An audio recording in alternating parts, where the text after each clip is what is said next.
All right, so I am doing my presentation on the impact of SNL on television culture. So we're going to start with the history of SNL and its impact. So Saturday Night Live came out in 1975, and the show was put on by Lorne Michaels, who was the original producer and came up with the idea for a sketch comedy based show. Lawrence's target audience was um, the younger set of viewers that may have had a taste for questioning authority and leaned slightly towards the more risque lifestyle. The name of the original cast was actually the Not Ready for Primetime Players because everybody thought it was just going to be comprised of a group of people that couldn't make it on primetime television. And so they became the cast of Saturday Night Live. The original format was a way to bring people the weekly news in a way that was funny and enjoyable and kind of made lighthearted fun of what was going on in the world. Along with the notable events they started talking about, they started doing skits involving political figures, and would make parodies about things going on in pop culture. Over the years, some famous names were brought in to both promote the show and increase ratings, as well as give viewers something to look forward to. Some of these names include Will Ferrell, Eddie Murphy, and Jimmy Fallon, plus a whole host of others.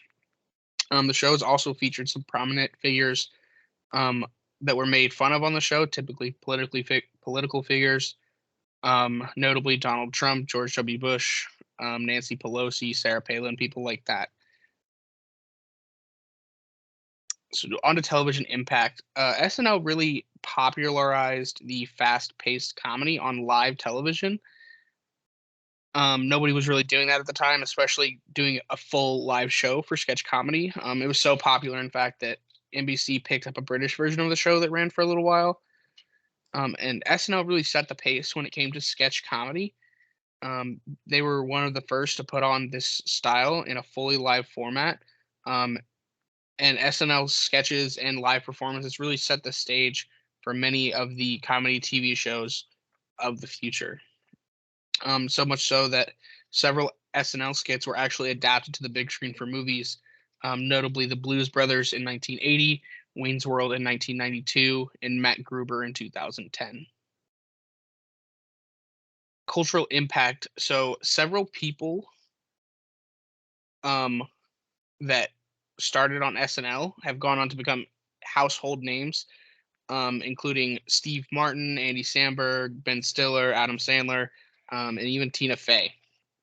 An interesting thing is that Adam Sandler and Tina Fey both started as writers for the show, with Tina Fey starting in the late 90s and Sandler starting in the very early 2000s. And now they've become two of the biggest names in the entertainment industry. And SNL skits have some of the most iconic lines in television. Um, Things like "the Bears," which Dana Carvey did. One of my favorite George W. Bush quotes, "Strategery." George Bush was always known for his unusual vocabulary. Will Ferrell did him, and Mike Myers and Dana Carvey. It's something I use all the time, and even I don't know the premise of it, of what sketch it was from, but it's showing. And SNL has just brought so much to the table that it's no wonder that it's one of the most critically acclaimed um, live television shows ever. And that is it. Thank you.